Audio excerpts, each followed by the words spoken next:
এ মা মনে রাখবেন গো মা, গভীর মনোযোগ দেন বাবারাম। এজন্য আমি আমার মাদেরকে বলবো, সংসারে প্রশান্তির চেষ্টা করেন, সংসার সুন্দর করার চেষ্টা করেন। আপনি বেপরদা চলবেন না, বেপরদা চলবেন না। আল্লাহর কোরআন বলে ওয়াকরনা ফি বুয়ুতিকুন্না ওয়ালা তাবাররাজনা তাবাররুজাল জাহিলিয়াতিল উলা। আমার আল্লাহ তাআলা ঘোষণা করে, বান্দার দলেরা তোমরা তোমাদের নারীদেরকে জাহিলিয়া যুগের মহিলাদের মতো বের হতে দিবা না। নবী গো কেন কেন কেন? বলে যদি বের হতে দাও, হাদিস শরীফের মধ্যে নবী ঘোষণা করতেছে তখন নারীরা বিশৃঙ্খলার মধ্যে পড়ে যাবে, ইফতিজিং এর শিকারে পড়ে যাবে, নারীদেরকে অবাধভাবে অন্য পর পুরুষরা ডিস্টার্ব করবে। আমরার মহিলারা পর্দা করবে দূরের কথা, ওই মহিলারা প্রত্যেক শুক্রবারে ভৈরবের ব্রিজের নিচে না গেলে তারা ভালোই লাগে না। এ মা মনে রাখবেন গো মা, আপনি যদি বেপরদা চলাফেরা করেন, আপনার কারণে 4 জন পুরুষ মানুষ দুজকে যাবে। রহমতের নবীর ঘোষণা, একজন নারীর কারণে 4 জন পুরুষ মানুষ দুজকে যাবে। বলে হুজুর কেমনে? এজন্য সবার কাছে আবদার, আপনি যদি দুনিয়া জমিনের মধ্যে চলাফেরা করেন, মনে রাখবেন মনে রাখবেন মনে রাখবেন মা, কলাটাকে সুইলা যদি রাস্তায় ফেলে দেওয়া হয় কেউ খাবে না, কিন্তু কলাটার উপরে যদি কলার কাবারটা থাকে সবাই নিয়ে নিয়ে খাবে। মনে রাখবেন রাস্তার খোলামেলা মেয়েটার সবাই পছন্দ করে, বিয়ে করার সময় কিন্তু সাবলীল সুন্দর পর্দাওয়ালা মাইয়াটার এটোয়া। আমার কি কথা নেই, কাগজ দিছে ওই না না এনে আমারে কইছে আমি একটা সাংগেতাম, আমি কম ইনশাআল্লাহ। মরণের আগে এই জিনিসটা তো আমরা একটু চিন্তা করা দরকার, ঠিক না? একটু মোহাব্বতে কোন আমার মরণের কতদিন বাকি আমি জানিলাম না গো আল্লাহ, মরণের কতদিন বাকি আমার, মরণের কতদিন বাকি আমি জানিলাম না গো আল্লাহ, মরণের কতদিন বাকি আর আজরাইল আসিয়া যখন হস্তে দিবা ধরিয়ে, কখন আমার মনাবাই করবে লুকাচুরি আমি জানিলাম না গো আল্লাহ, মরণের কতদিন বাকি আমার, মরণের কতদিন বাকি আমি জানিলাম না গো আল্লাহ, মরণের কতদিন বাকি আর হায়াত হইল হাতে বাইরে মত হইল পায়ে, হায়াত হইল হাতে বাইরে মত হইল পায়ে, যেই জায়গায় যার মরণ লেখা সেই জায়গায় সে মরে আমি বুঝিলাম না গো আল্লাহ, মরণের কতদিন বাকি আমার, মরণের কতদিন বাকি আমি জানিলাম না গো আল্লাহ, মরণের কতদিন বাকি আর 40 দিনের আগে বাইরে মৌতের নিশানি আর, 40 দিনের আগে বাইরে মৌতের নিশানি, আজরাইল আসিয়া যখন হাতে দিবে আমদি আমি বুঝিলাম না গো আল্লাহ, মরণের কতদিন বাকি আমার, মরণের কতদিন বাকি আমি জানিলাম না গো আল্লাহ, মরণের কতদিন বাকি বাইরে 40 পারা কোরআন তুমি রাইখো মনে তো, কোন জায়গায় কোন হরফ লেখা সেই জায়গায় তা হয় আমি বুঝিলাম না গো আল্লাহ, মরণের কতদিন বাকি আমার, মরণের কতদিন বাকি আমি জানিলাম না গো আল্লাহ, মরণের কতদিন বাকি। আসেন আমার বাবাজিরা, বন্ধুরা, গভীর মনোযোগ অন্তরের কানটা লাগে বয়ানটা শ্রবণ করার চেষ্টা করেন রে আমার বাবারা। দুই নাম্বার কারণ, একটা মহিলা তার শ্বশুর শাশুড়ির কারণে তার সংসারে অশান্তি সৃষ্টি করে। কিভাবে? ওই শ্বশুর শাশুড়ি তার ছেলের বউকে নিজের মেয়ের মতো মনে করে না। শ্বশুর শাশুড়ির একটা সুন্দর কথা, আমার জিয়ে জামাইটা খুব বালা। কি বালা? আমার জিয়ে যা কয় তাই বলে না, আমার ছেলেটা ভিটতে, এটা তার বউ যা করতে তা না। ওমা, তাহলে জিয়ে জামাই তো ভিটতে হই। বেড়ে আপনারা শুনেন, শ্বশুর শাশুড়ি যারা আছেন, আপনারা আপনাদের ছেলের বউদেরকে নিজের মেয়েকে যেমন ভাবে লালন পালন করতেন এমন ভাবে লালন পালন করবেন। মনে রাখবেন, কখনো আপনি আপনার ছেলের বউটাকে অন্যভাবে লালন পালন করার চেষ্টা করবেন না। দেখবেন যখন নিজের কন্যার মতো আপনি আপনার ছেলের বউকে লালন পালন করবেন, তখন আপনার ছেলের বউটা আপনাকে নিজের মায়ের মতো মনে করবে। কিন্তু আমাদের সমাজের মহিলারা এগুলা করতে চায় না। তারা মনে করে ছেলের বউকে এবং ছেলেকে তাদের মতো ছেড়ে দিলে মনে হয় আমার ছেলেটাকে নষ্ট করে ফেলবে।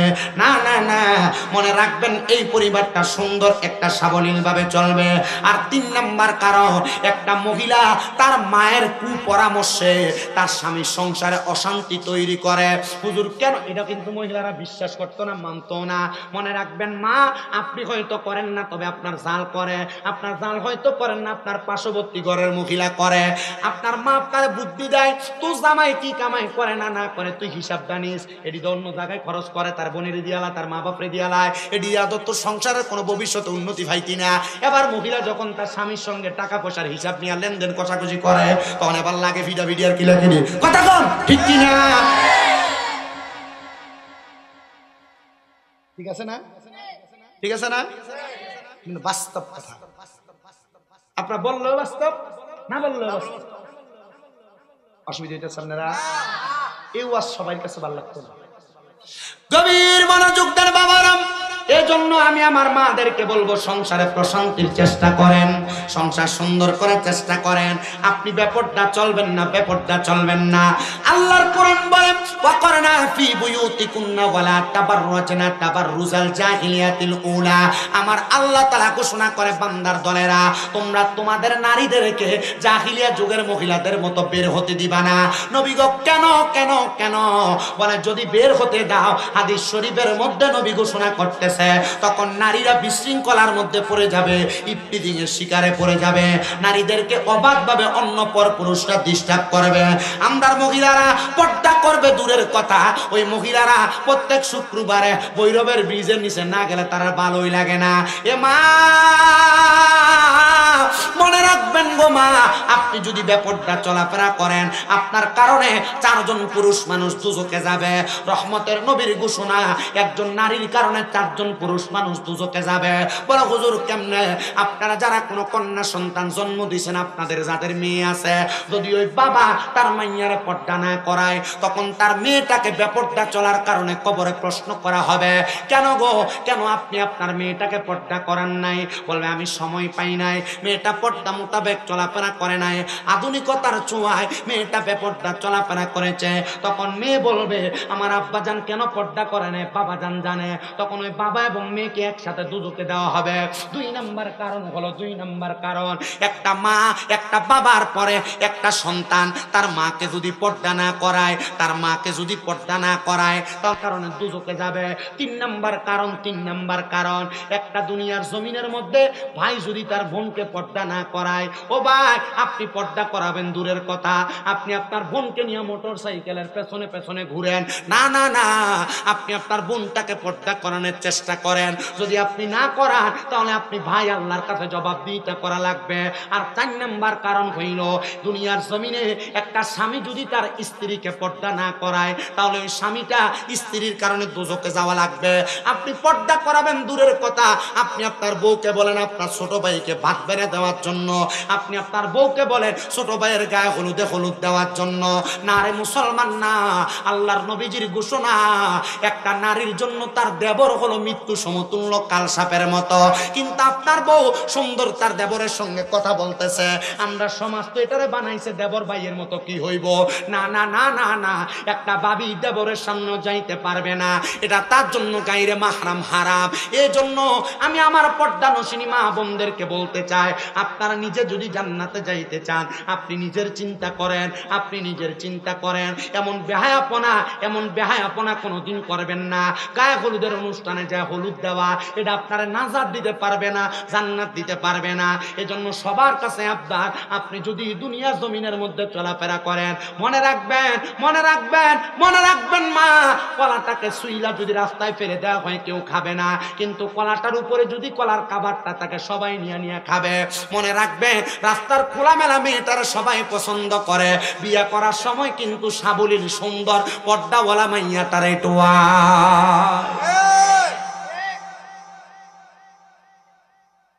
কথা কন, কষ্ট দিতেছে আপনারা। আমার বাবা, আমি কি অনুবাদ শুরু করছি? আমি ওই জেনে যাইয়া খুতবার ভিতরে ওয়াজ ডাইরেক্ট কান দিয়ে লাইছি। জিকির আজকার মিলাদ শরীফ কিছুই পড়ছি না, জিকির করতা। যদি আপনারা কন করাম তাহলে আমরা বেরিয়েতের আওয়াজটা কেউ সইব না নিশা। এ মা, আমি চাই না গো বৈরবের শম্ভপুরের বড় কান্দার কোনো একটা মহিলার জাহান্নামে যাক। যদি তোমার গলার আওয়াজ উঁচা হয়, এখন থেকে গলার আওয়াজটা নিচা বানাইবা। মনে রাখবা, তোমার গলার কোরআন তেলাওয়াতের আওয়াজও কোনো পরপুরুষ শুনতে পারবে না। ও মা, তোমার গলার আওয়াজটারে নিচা বানাইবা, নিচা। দেখবা আল্লাহ তাআলা অসংখ্য পরিমাণ বরকত আর রহমত তোমার ঘরে দান করব। আর অনকালার বেরিয়ে জামাই যদি রাত্রে একটু বাড়িতে আইতে দেরি হয়, গলাটা ফাড়াইয়া রাত কই তো লাগিয়া জাগা। কথা কন ঠিক কিনা? এ মা, পুরুষ মানুষ বাকিরে তাইকে একটু আসতে দেরি হইলে গলাটা ফাটাইও না। পারলে চেষ্টা করবা তোমার মধুর কথা দিয়ে তোমার স্বামীটাকে বাইন্ধা রাখতে। আল্লাহর নবীজি ঘোষণা করেছেন, একটা মহিলা হইল পানির মতো। আহা, নবীজি কি সুন্দর তুলনা দেয়। ইয়া রাসূলুল্লাহ, দেখে খুশি হইছে, পানির মতো কইছে। এ মা, আল্লাহর নবীজির ঘোষণা, একটা মহিলা কইল পানির মতো। নবী গো, কেন আপনার কাছে জানতে চায়। নবী আমার বলে, একটু পানিকে যেই কোনো পাত্রের মধ্যে রাখা যায়। একটা মহিলা যদি সাংসারিক জীবনে যাইয়া তার জীবনটাকে পানির মতো বানায় ফেলে, তাহলে কোনোদিন তার সংসারের মধ্যে অশান্তি হবে না। আল্লাহর কসম করে বলি বাবারা, কোন মহিলারা নিজের খাসিয়তের কারণে সংসারে অশান্তি করে না। একটা মহিলা সংসারের মধ্যে অশান্তি করে 3 কারণে। একটা জবানও বন্ধ নাই, জবান খুলা কোন মহিলারা সংসারে অশান্তি করে কয় কারণে? 3 কারণে। এখন কুয়াস বিডিতের গায়ে পড়বো, আপনার গায়ে পড়বো, আপনারা শুধু একটু ধৈর্য ধরে শুনবেন। এই 3 কারণে 2 কারণ বিডিতের পছন্দ। এক কারণ তার কাছে বিষের মতো লাগে। যদি বিষের মতো লাগে আপনারা হইনা যাবেন ইনশাআল্লাহ। আপনার কষ্ট হইব, কষ্ট হইব। কয় কারণে মহিলারা সংসারে অশান্তি করে বাবারা? ধরে কয় না, কয় কারণে? আল্লাহ দোহাই, আর একটু সাউন্ড আমার কানে দেন না। আমি মাউথ লাগে কই না, আমি এখান থেকে কথা দূরের থেকে, তবে সাউন্ড হইলে ভালো লাগে মোটামুটি। আমি আপনারা এখান থেকে মাহফিল আগামীকালকে আমার টাঙ্গাইল দেলদুয়া। কোন জায়গা? দেলদুয়া। গতকালকে আমি মাহফিল করছি হবিগঞ্জে। কইরা দিয়ে কষ্ট করে কুমিল্লা যাওন আবার আউন, খুব কষ্ট হয় আমার কাছে। আপনার আমার লেগে শুধু দোয়া করবেন, করতেন না দোয়া? আস্তে আস্তে কইলে ইনশাআল্লাহ ঠিক থাকবে। খোদা খাইতো, আল্লাহ কবুল করো, আমিন। আমি হইলাম এশারের পরের বক্তা। কোন পরের? এশারের পরে। আমি কইতাম হুজুর এশারের পরে দিতাম, পুরোটা প্যান্ডেল আমি ফুরিয়ে দিতাম, মানুষটিরে বয়ে দিতাম, এরপরে জিহাদি হুজুরে দিতাম, তাহলে মোটামুটি একটা সুন্দর পরিবেশ হইতো। আমার যদি বিদেশের সাথে কাজ করে চিত্তে ধরে বা একটা বিধা ধরে টান, চিত্তে ধরে টান, টানতে থাকি ইনশাল্লাহ আইবা ইনশাল্লাহ। আল্লাহ কবুল করুক, জোরে কোন আমিন, আস্তে কোন আমিন। যেই 3 কারণে মা বোনেরা সংসার অশান্তি করে, 1 নাম্বার কারণ হলো তার স্বামীর অবাধ্যতা, স্বামীর পরকিয়া, স্বামীর অবাধভাবে চলাফেরা, স্বামীর খারাপ ব্যবহার। এ পুরুষ মানুষেরা, নবীজি বলেন, এ পুরুষেরা, তোমরা কোনোদিন তোমাদের নারীদের সঙ্গে খারাপ ভাষায় কথা বলবা না, মানে তাদের মা বাবার নাম ধরে গালি দিবা না। নবী গো, কেন? আল্লাহর হাবিবের ঘোষণা, আমি নবী হইলাম মহিলাদের বাবা। আপনি যে আপনার বউটার উমুক মারানি জি কুয়া গালি দেন, আপনি চিন্তা করে দেখেন গালিটা কিন্তু তার মা বাবার উপর পড়ে না। যেহেতু নবী বলছে আমি নবী মহিলাদের বাবা, তার মানে বোঝা যায় গালিটা যে আমার রহমতের নবীর উপরে পড়ে। এই জন্য মহিলাদেরকে কোনোদিন গালি দিবেন না। আপনারা যে একটু পানি দিতে দেরি হয়ে গেলে, একটু থেকে মা বোনদের একটু হয়ে গেলে আপনি কথায় কথায় মুখের মধ্যে চটকনা মারেন, থাপ্পড় মারেন। রহমতের নবীর ঘোষণা, তোমরা কোনোদিন তোমাদের নারীদেরকে, স্ত্রীদেরকে গালের মধ্যে, মুখের মধ্যে আঘাত করবা না। ওগো নবী, কেন? নবী আমার বলতেছে ওই মহিলা তোমার জন্য সাময়িক সময়ের মেহমান। আমার আল্লাহ তাআলা আবার ওই মহিলারে আমার আল্লাহর কাছে ফিরিয়ে নিয়ে যাবে। এ মুসলমান, এ শম্ভুপুরের বড় কান্দার বাবারা, আমার পর্দার অন্তরালের মা বোনেরা, এই জন্য কোনো পুরুষ মানুষ নারীদেরকে আপনারা প্রহার করবেন না, গালি দিবেন না, বাজে ভাষায় ব্যবহার করবেন না। চেষ্টা করবেন আপনি তার সঙ্গে সুন্দর করে কথা বলার জন্য। মহিলারা লাখ লাখ টাকার, হাজার হাজার টাকার পাগল না। সামান্য সপ্তাহ অথবা মাসে মাসে ছোট ছোট উপহার প্রদান করবেন, দেখবেন আপনার স্ত্রী বড় খুশি হয়ে গেছে। রাত্রবেলা করে আসার সময় সামান্য সময়ের ছোট ছোট কিছু উপহার আনবেন, দেখবেন আপনার স্ত্রী বড় খুশি হয়ে গেছে। আর আপনি ঘরে যখন আসেন, সিগারেট টাইনে আসেন, আপনার মুখের মধ্য থেকে গুয়ের গন্ধ চাইতে খারাপ গন্ধ আসে। কথা কোন ঠিক কিনা? আমি মাঝে মাঝে চিন্তা করি যে এই বেটারা সিগারেট খায়, এরা যে সিগারেট খেয়ে ঘরে যায়, এরা বউ যে লাঠি দিয়ে এরা খাট থেকে ফালাই দেন, এটা এরা কপালের ভাগ্য।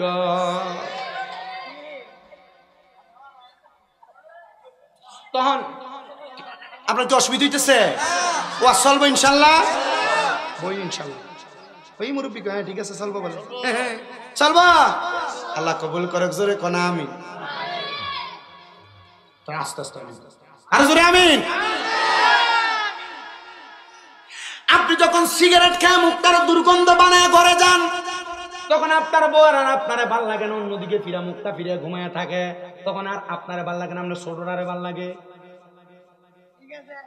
মাথা নদী ঠিক না? তখন এই মহিলা পরকীয়াতে আসক্ত হয়ে যায়, নিজের স্বামীকে ভালো লাগে না, অন্য কোনো ছেলেকে ভালো লাগে। তো তোমার বউ খারাপ হওয়ার পিছনে এক নাম্বার দোষ তোমার। কথা কন না কেন? মহিলারা ঘরে কেন অশান্তি করে? কারণটা আমি কইতেছি, আপনার অসুবিধা হইতেছে? এই তিনটা কারণ আমি বের করছি, এটা কিন্তু কেউ কইছে না, আমি বের করছি। বাইর করে আমি বুঝলাম দেখেন আপনার এই সমস্যাগুলো আছে কিনা। পুরুষ মানুষ নিজের স্ত্রীর সঙ্গে সংসার করতে করতে যখন তিক্ত হয়ে যায়, তখন তার স্ত্রীর সামনে সে ভাবির প্রশংসা করে, অন্য কোনো নারীর প্রশংসা করে। মনে রাখবেন, একটা মহিলা কখনো তার স্বামীর ভাগ অন্য কোনো পুরুষকে দিতে চায় না, অন্য কোনো নারীকে দিতে চায় না। এজন্য কখনো আপনি আপনার স্ত্রীর সামনে পরনারীর প্রশংসা করবেন না, পরনারীর কথা মুখে আনবেন না। তাইলে দেখবেন আপনার সংসারটা এটার সংসার না, এটা জাহান্নাম হয়ে গেছে গা।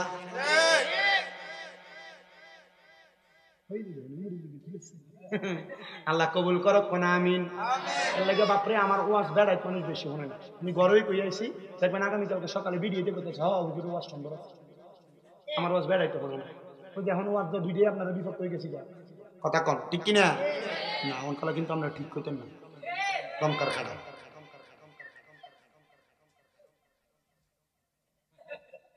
আপনাদের আসেন, আমার কাছে ভালো লাগে, কারণ এই দাড়ি পাকা মুরব্বী দ্বারা রহমতুল নবীর ঘোষণায় দাড়ি পাকা মুরব্বীরা বট গাছের ছায়া, যেমন দাড়ি পাকা বয়স্ক বাবারা এরা কিন্তু বট গাছের ছায়ার মতো। এরা মরে গেলে গা আপনি মনে করেন না দামনে লেগে ভালা, আপনার দোয়ার একটা বান্ডার মরে চলে গেছে গা কবরের তলে, এটা আপনি বোঝেন না। কিন্তু আপনি বুড়া মানুষ দেখলে, বুড়া মানুষের ক্ষেত্রে গেলে পড়ে, বুড়া মানুষ আপনার কোনো পরামর্শ দিলে বলছেন আপনি চুপ থাকেন, আপনি বুঝেন না। হয়নি? সাবধান, বয়স্ক মুরব্বীদের সাথে এগুলো করা যাবে না। যাবে যাবে। আমার যে তিনজনের প্রস্তাব দিচ্ছে আমরা এলাকা, তোমার মসজিদের সভাপতি বানাইতে, কিটা বানাইতো আমার সভাপতি। আমি কি লেগে না দাঁড়িয়ে দিয়ে উন্নতি হবো তারে না, বুঝছি তোমরা টেহা দিচ্ছে আমরা সভাপতি বানাইতো, এলাকার বুড়ারা বানাও, এরা থেকে পরামর্শ লো। আর যারা যারা টেহার পয়সার মালিক, এরা আইন একটা উপদেষ্টা কমিটি বানাও। তোমরা তো বোঝো না, তোমরা টেহাটার ভাগ হইছ, ঠিক আছে না? বয়স্করার সম্মান লাইটটা বন্ধ করে, বয়স্করার সম্মান ইজ্জত দেওয়া লাগবে। আল্লাহ আমরা কবুল করুন। আসতে কইছে রে আমিন।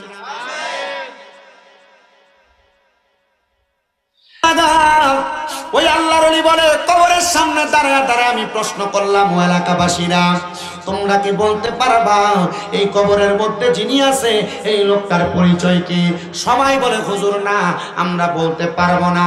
এবার এমন কথা বারবার বলার সাথে সাথে একজন দাড়ি পাকা মুরব্বী রাস্তার কিনার দিয়ে হেঁটে যাচ্ছেন, জিজ্ঞাসা করতেছে আল্লাহর বান্দা আপনি কি বলতে পারবেন আমি যেই কবরটার সামনে দাঁড়িয়ে রইলাম এই কবরের মধ্যে যিনি বসে শুয়ে আছেন এই কবরের যিনি বাসিন্দা তিনার পরিচয় কি? উনি বলেন এমন কোন মহৎ ব্যক্তি নয়, আমাদের এলাকার সামান্য একজন কৃষক ব্যক্তি, আমাদের এলাকার সামান্য একজন কাঠুরিয়া ব্যক্তি, যেই ব্যক্তি জঙ্গলের মধ্যে কাঠ কাটত। কেন গো আপনি কেন তার পরিচয় সম্পর্কে জানতে চান? আল্লাহর উনি বলে বাবা আমি অন্য কোনো কারণে তার পরিচয় জানতে চাই না। কেন কোন কারণে পরিচয় জানতে চান? উনি বলেন আমি তার পরিচয়টা জানলাম, আপনি কি তার বাড়ির ঠিকানা আমাকে প্রদান করতে পারবেন? আল্লাহ পাকের বন্ধু তিনি এই কথা বইলা বাড়ির ঠিকানা নিয়ে চলে গেলেন সামদেশের বড় মসজিদের পাশে, যে তার বাড়িটার খোঁজ খবর নিতেছেন। এবার সব বাড়ির মধ্যে খবর নিলেন এমন কোন ব্যক্তির ঘর কি এই সামদেশের মধ্যে আছে যেই ব্যক্তি জঙ্গলে জঙ্গলে কাঠ কাইটা তারা হাত জোগাড় করত, কোন ঘর থেকে কোনো জবাব আসে না। উনি বলেন আমি নিরাল একটা ঘরের সামনে যা দাঁড়াইলাম, যেই ঘরের দরজাগুলো বন্ধ, আমি ঘরের দরজার সামনে দাঁড়ায় সালাম প্রদান করলাম, আসসালামু আলাইকুম ওয়া রাহমাতুল্লাহ, আসসালামু আলাইকুম ওয়া রাহমাতুল্লাহ, আসসালামু আলাইকুম ওয়া রাহমাতুল্লাহ। তিনবার সালাম দিলাম কিন্তু আমার সালামের জবাব পাইলাম না। আল্লাহর নবীর মিশকাতুল মাসাবির বাবু সালামের অধ্যায়ের মধ্যে হাদিস বর্ণনা, বেশি উপরের পাঁচ লাগবে না, মাদ্রাসার ক্লাস 9-10 হাদিসের কিতাবের মধ্যে পড়ায় বাবু সালাম অধ্যায়ের মধ্যে কোন মানুষের ঘরের দরজার সামনে যাইয়া যখন আপনি তিনবার সালাম দিবেন যদি জবাব না দেয় আপনি তাহলে তার ঘরের মধ্যে আপনি প্রবেশ করতে পারবেন না। আর কোন মানুষ যদি নিজের ঘরের মধ্যে প্রবেশ করে সেই জন্য তার ঘরের মধ্যে প্রবেশ করার সময় সালাম দিয়ে প্রবেশ করে। ইয়া রাসূলুল্লাহ কেন গো, কেন নবী আপনার কাছে জানতে চাই? নবী আমার বলে যদি ওই ঘরের মধ্যে কোনো খারাপ জিনের আসর থাকে তাহলে তার সালামের কারণে ঘর থেকে খারাপ নিয়তগুলো দূর হয়ে যায়। নবী গো সালাম দিলে তো জবাব দেওয়া ওয়াজিব হয়ে যায়, তাহলে এই ঘরের মধ্যে তো কোনো মানুষ থাকে না, তার সালামের জবাবটা কে দেয়? রহমতের নবী বলে উম্মত তার পক্ষ থেকে ফেরেশতারা সালামের জবাব প্রদান করে দেয়। জোরে জোরে পড়েন সুবহানাল্লাহ। আল্লাহর ওলি ডাক দিয়ে বলেন আমি ওই ঘরের দরজার মধ্যে তিনবার সালাম দিলাম কিন্তু আমার সালামের জবাব কেউ দেয় নাই।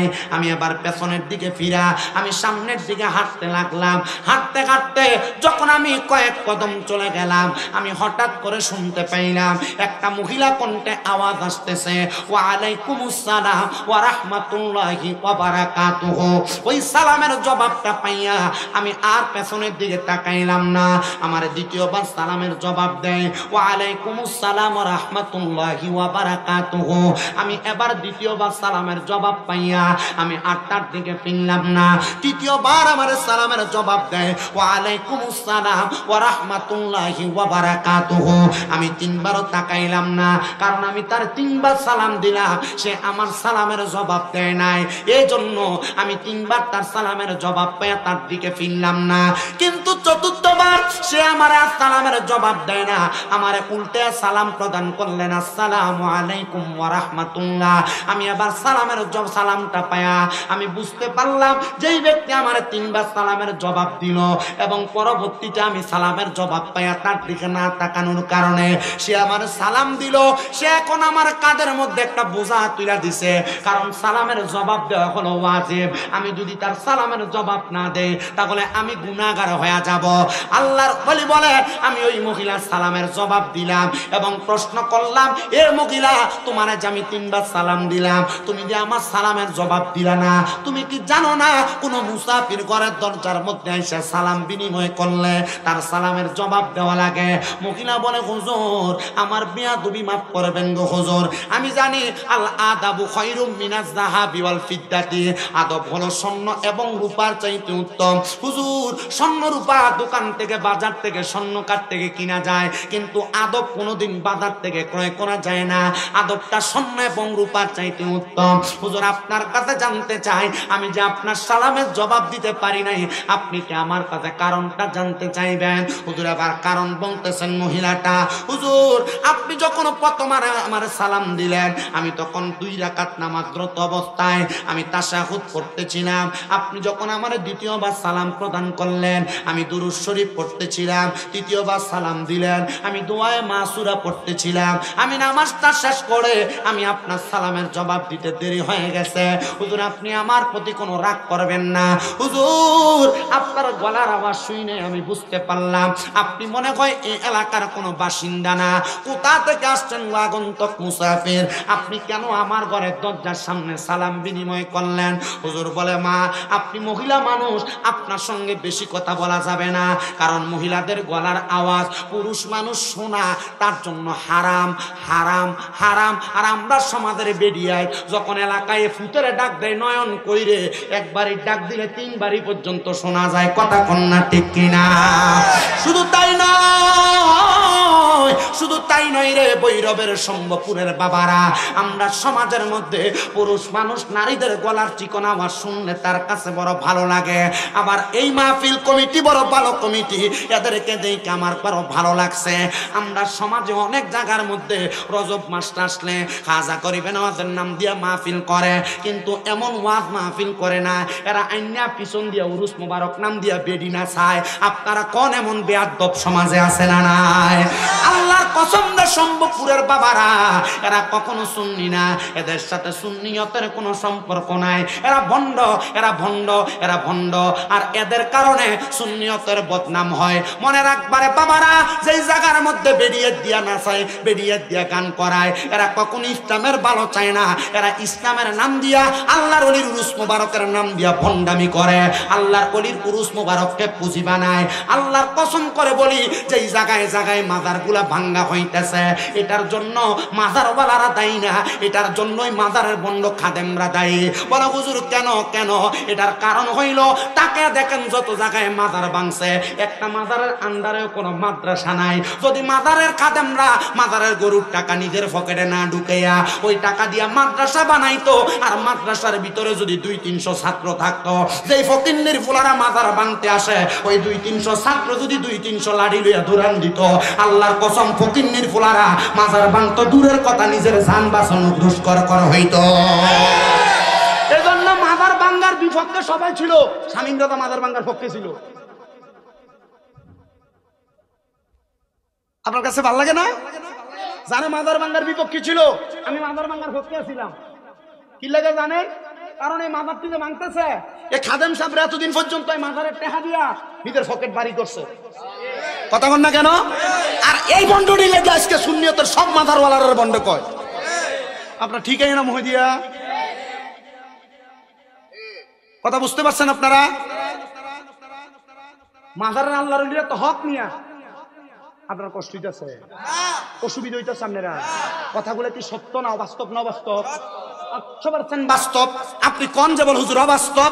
100% বাস্তব। আবার আমি আবার যখন মাথারটা ভাঙে, আমি তখন কইছিলাম বইন ফুতায় মাথার ভাঙতাছে কথা সত্য, তোরা দিয়ে মাথার উপরে ইটটি ভাঙবো, মাজারের ভিতরে যায় মাজারের আয়না গ্লাসটা ভাঙবো, পারলে মাজারের যে জায়গা পর্যন্ত আল্লাহর ওলিদের মাটি দেওয়া হয়েছিল এর দূর পর্যন্ত ভাঙিয়ে দেখা। আপনার অসুবিধা হইতেছে, আল্লাহ আমরা বোঝার তৌফিক দিক। তাহলে যে মাজারে গান বাজনা করে বেরিয়ে দিয়ে না চায়, আমরা কে মাজারের পক্ষে? না, মাজারের পক্ষে, এই মাজারের খাদেমের বিপক্ষে। এটা জুতা দিয়ে বাইরান দরকার। কথা কয় না কেন? মুরব্বী আপনি দিয়ে এই বরাবর মনিটরটা সাউন্ড আমার কানে লাগবে, বুঝছো? তুমি একটু দিয়ে। আপনার কি কষ্ট হইতেছে? ভিডিও যারা আপনারা খরদার বইছেন, একটু মনোযোগ দিয়ে বইয়েন, ইনশাআল্লাহ আজকে আপনারা লাগে ওয়াজ আছে। আপনার কি অসুবিধা হইব?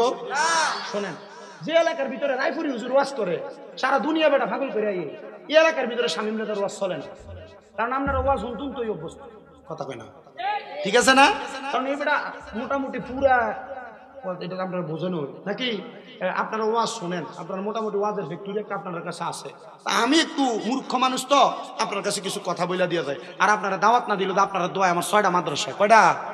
আপনার টিয়া পয়সা না দিলে আমার মাদ্রাসা সালাম করতে গা, এর লাগে আমি মাহফিল টাফিল একটা মাহফিল করি। আপনারা দোয়া করবেন না মানুষ? ইনশাল্লাহ না, ইনশাল্লাহ ধরে কইছেন কিফটা বেড়ে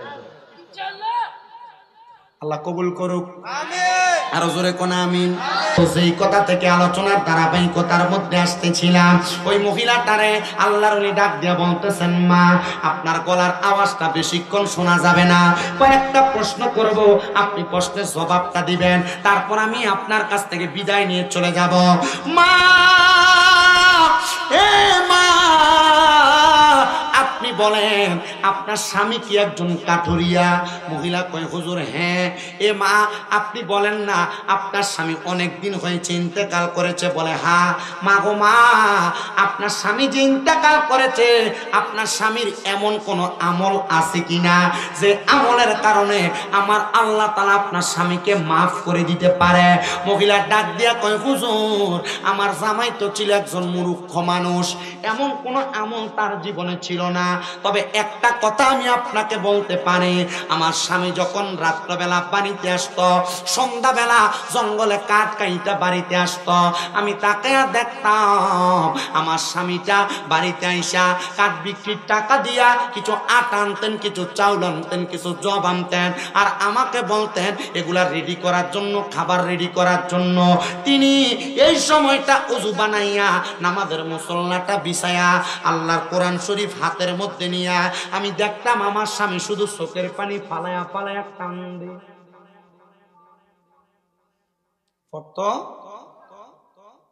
ওয়াজ কি বুঝে আসতেছে? আমি ডাইনে বামে যাচ্ছি, আমি ওয়াজ করবো সব মিলে 1 ঘন্টা 20 মিনিট। এই 1 ঘন্টা 20 মিনিট আপনাদেরকে যা দিব আপনারা তাই নিয়ে যাবেন। আমি আশা করতেছি এই পর্যন্ত যতগুলো কথা বলছি, যদি আপনারা এগুলোতে আপনাদের সমাজে, আপনার পরিবারে, আপনার ঘরে বাস্তবায়ন করেন, এক একটা ঘর জান্নাতের বাগান হয়ে যাবে। না সুবহানাল্লাহ, যে আওয়াজটা দিচ্ছেন এটা আনুনা আওয়াজ হয়েছে, একটু মোহাব্বতে কর। কোরআন শরীফ না পড়তে পারলো কেমনে সাওয়াব পাওয়া যায়, এটা শুধু বাইরে করে দিতেছি। আল্লাহ আমরারে বোঝার তৌফিক দেখ, জোরে কোন আমিন। বন্ধু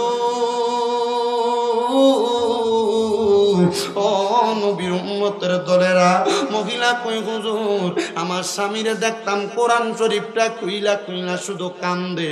আমি আমার স্বামীটারে জিজ্ঞাসা করলাম, স্বামী গো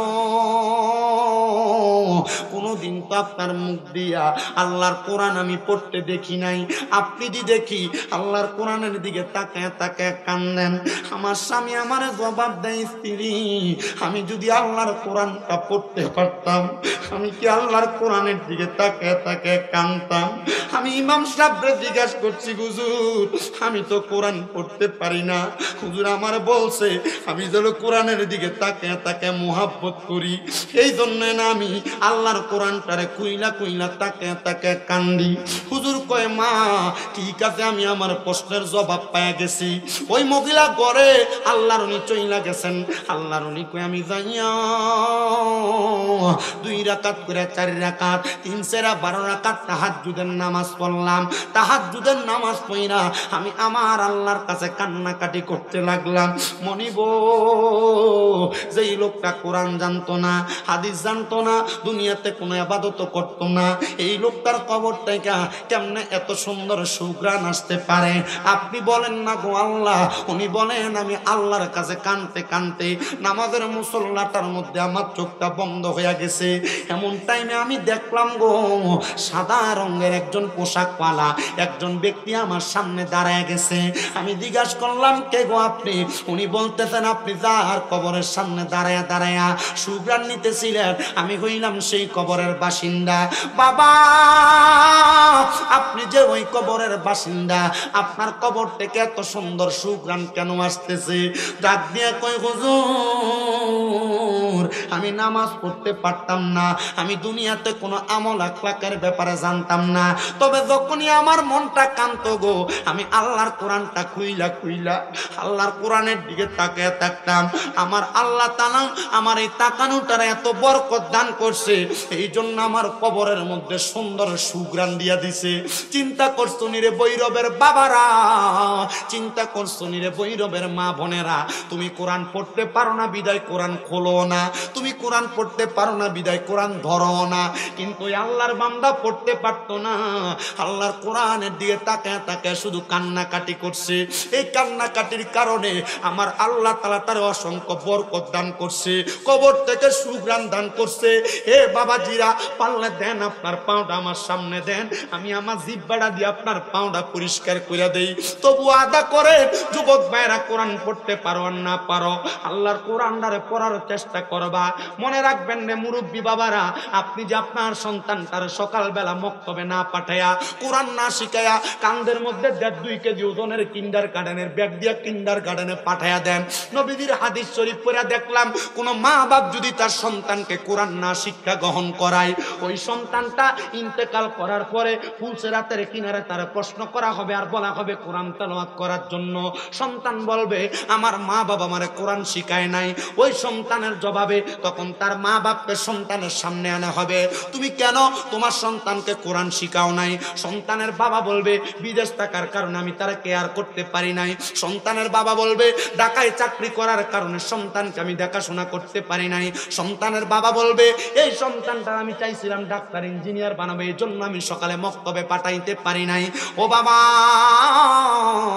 ও আমার এই সম্ভবপুরের বাবারা, বড় কান্দার বাবারা, তখন ওই আব্বা জানটাকে বলবে তুমি তোমার সন্তানটারে যেহেতু কোরআন পড়াও নাই, আসো আমার সামনে আসো। ওই বাবার হাতগুলারে লম্বা করে দিয়া ফুলসের হাতের এক পারে দিবে, পা গুলারে আরেক পারে দিবে। যেই সন্তান বাবার গায়ের সাথে পাও একবার লাগলে 3 বার সালাম করে, ওই সন্তানকে বলবে বাবার বুকের মধ্যে পাড়া দিয়া ফুলসের হাত পার হও। চিন্তা করে দেখেন, আপনার ছেলে আপনার বুকে পাড়া দিয়া ফুলসের হাত পার হবে যদি আপনি আপনার সন্তানটারে কোরআন না শিখান। অনেকে মনে করছে আমার মা বাবা আমারে কোরআন শিখায় নাই, এটার জন্য আমার মা বাপ দায়ী। মনে রাখবা, তুমি প্রাপ্তবয়স্ক হওয়ার পরে যদি তুমি নিজ দায়িত্বে কোরআন না শিখো, যখন তুমি তোমার আব্বার বুকে পাড়া দিবা, তখন তোমার আব্বা সহ তুমি জাহান্নামের হাবিয়া স্থানের মধ্যে পড়বা। এ বাবা, এ পর্দার অন্তরালের মা, যদি দুনিয়াতে কোনো কিছু করতে চান, সন্তানটাকে আপনি কোরআনওয়ালা বানান, সন্তানটাকে আল্লাহর কোরআন শিক্ষা গ্রহণ করান। এ বাবা, হে আমার শম্ভুপুরের বড় কান্দার বাবারা, দুনিয়ার জমিনে মা বাপ মনে করে সন্তান তাদেরকে অত্যাচার অনাচার করে না। এ মা বাবা, আপনি যদি আপনার সন্তানটাকে সুন্দর, একবার চুপ থাকতে হবে আব্বা।